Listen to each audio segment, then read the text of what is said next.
Lectura del libro de los Números. En aquellos días, desde el monte Hor, se encaminaron los hebreos hacia el Mar Rojo, rodeando el territorio de Edom.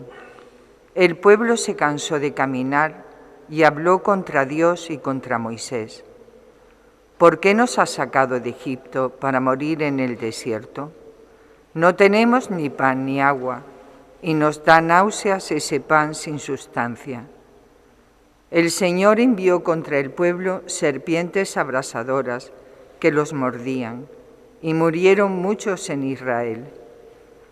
Entonces el pueblo acudió a Moisés diciendo: hemos pecado hablando contra el Señor y contra ti.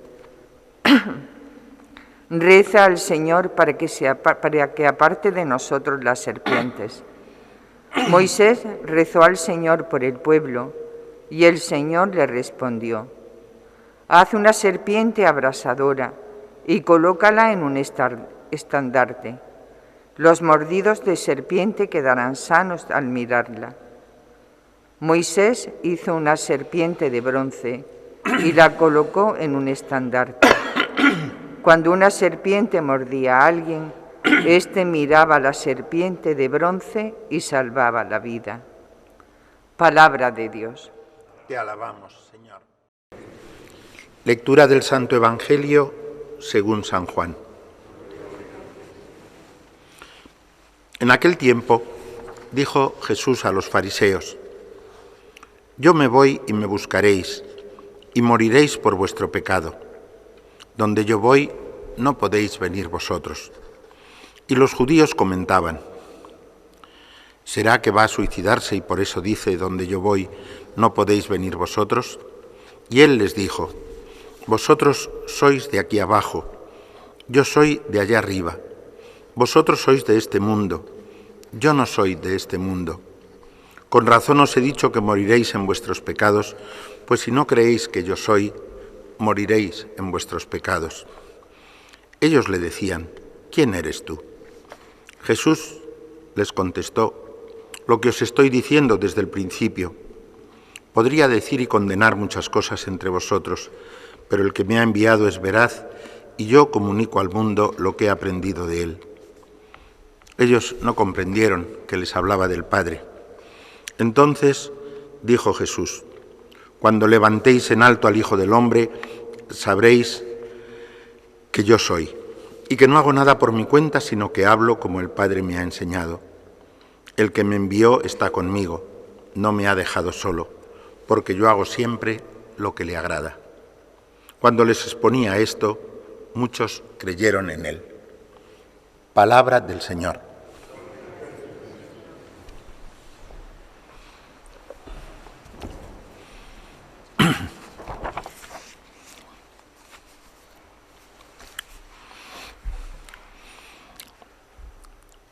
Le pido yo al Señor todos los días, al comentaros las lecturas y tratar de esa manera ayudaros a vivir el acontecimiento de la venida del Señor en cada Eucaristía y de su obra santificadora en nosotros, pues que Él, que es el sembrador, siembre la palabra de Dios por mi medio en vuestros corazones y en vuestras vidas.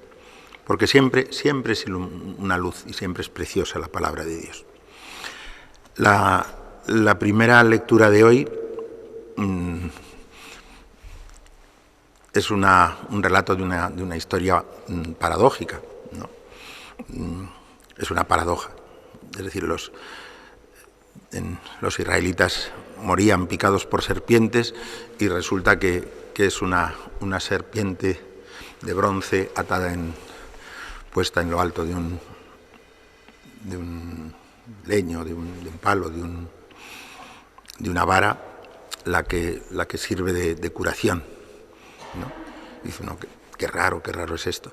El signo el recuerdo de esta historia es lo que está detrás del símbolo de las farmacias, de la serpiente puesta en una cruz, en realidad.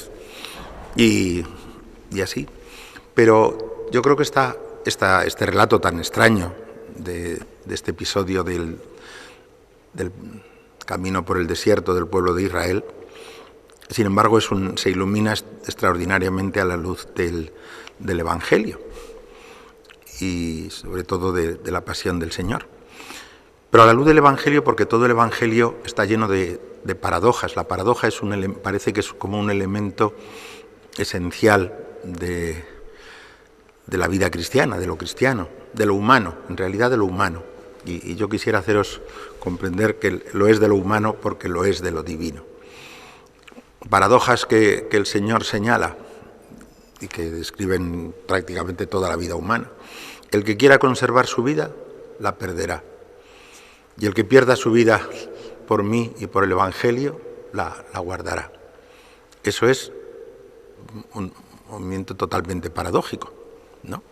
O sea, resulta que para conservar verdaderamente la vida hay que estar dispuesto a derrocharla, a perderla, derrocharla en un sentido muy profundo, muy, muy hondo, ¿no? A perderla. Y que quien la derrocha la gana, y eso está de muchas, muchas maneras en el Evangelio. De la misma manera que cuando Jesús en el Evangelio de hoy dice que cuando Él se ha levantado a lo alto, elevado a lo alto, se refiere a la cruz, cuando Él se ha crucificado, es cuando atraerá a todas las cosas hacia Él, ¿no? Lo mismo cuando el Señor nos invita a amar a los enemigos, pues es paradójico. Es decir, si amáis a los que os aman, eso no tiene ningún chiste, ni ninguna gracia, ¿no?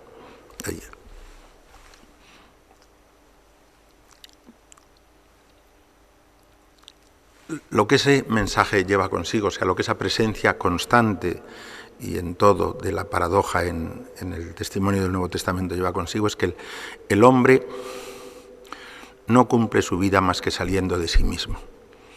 Es decir, no realiza su humanidad verdadera más que al precio de salir de sí mismo.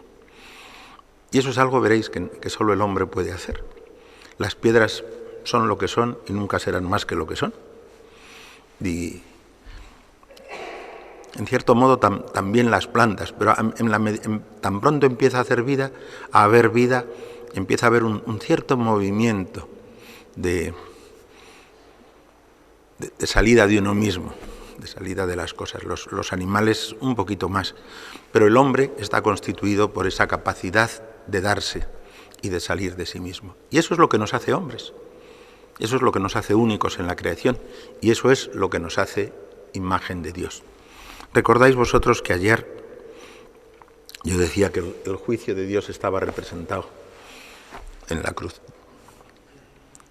Si nosotros quisiéramos imaginarnos a Dios como juez, nos lo imaginamos ciertamente subido en un estrado, mirando desde arriba a los hombres, señalando y acusando, pues, a la imagen de los jueces de este mundo, o a la imagen de los grandes de este mundo. Por cierto, la referencia a los grandes me trae a la mente otra de las paradojas que el Señor señala en el Evangelio.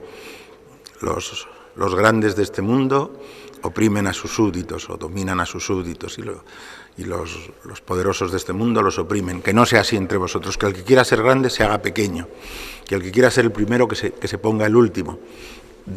De nuevo, paradoja al canto, si es que no hay otro camino, ¿no?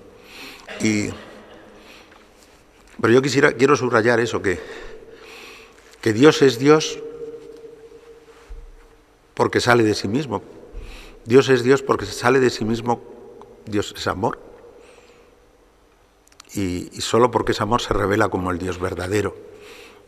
Pero el Dios que es amor es un Dios que no se reserva a sí mismo, que está siempre como descentrado, como saliendo de sí. La creación es una salida de Dios de sí mismo, para que haya, es un fruto de su amor, a la luz de la revelación de Jesucristo, y solo a la luz de la revelación de Jesucristo comprendemos que la creación es obra de su amor, y no del aburrimiento de Dios, o no de la soledad de Dios y la necesidad de buscar un juguetito con el que jugar.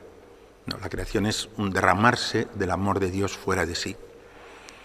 Y por eso nosotros, toda la creación participa en el ser de Dios, porque no se queda fuera de Dios. Y Y nosotros somos además imagen y semejanza suya. Es decir, como en el lenguaje de San Juan Pablo II, cada uno, cada ser humano, es un tú que Dios ha querido y ha amado por sí mismo, ¿no? Nuestro Dios es un Dios descentrado y la encarnación es un descentramiento todavía mayor que el de la creación. O sea, Dios sale completamente de sí mismo, se hace lo que no es para reconducir a lo que no es, reconducir a la creación, reconducirnos a nosotros, a los hombres, y a través de nosotros a la creación entera, al corazón, el corazón mismo de Dios, a nuestro origen en el corazón mismo de Dios. Por eso, y la pasión es el momento más de la suprema revelación de Dios. Yo os decía el otro día, la cruz es cruz gloriosa, pero no porque la cruz reciba un premio después, sino porque en el hecho mismo de la pasión y de la cruz, Dios se revela como el más poderoso que el pecado y más poderoso que la muerte. Esa frase tan cortante como un cuchillo: nadie me quita la vida, yo la doy porque quiero, ¿no? Y la da porque quiere, porque nos ama, porque quiere que nosotros vivamos. Y la única manera de sembrar la vida divina en nosotros, heridos por el pecado, es justamente el compartir el mundo de pecado con nosotros y las consecuencias del pecado, para dejar en esta tierra sembrado el Espíritu de Dios y poder abrirnos de nuevo el camino hacia nuestra patria, hasta el cielo, hasta el Padre. Solo eso ya es bastante. Habría mucho que decir acerca de cuando Jesús dice: sabréis que yo soy. Porque ese yo soy, para cualquier judío acostumbrado a la escucha de las Escrituras, es una manera de confesar, de decir que Él es Dios, sin decirlo, pero diciéndolo, ¿no? Y por eso que Dios se revela, y revela su grandeza, y revela su poder, sobre todo en la capacidad de vaciarse de sí mismo para llenarnos a nosotros, hace que también nosotros comprendamos por qué nuestra vida es paradójica. Porque nosotros, para ser nosotros, tenemos que salir de nosotros, y solo saliendo de nosotros somos verdaderamente lo que somos, que es imagen y semejanza del Dios vivo. A la hora de adorar la cruz, acordarse de esto es tomar conciencia o asomarnos así a la superficie, más exterior si queréis, pero es asomarnos al verdadero misterio que celebramos en la Semana Santa.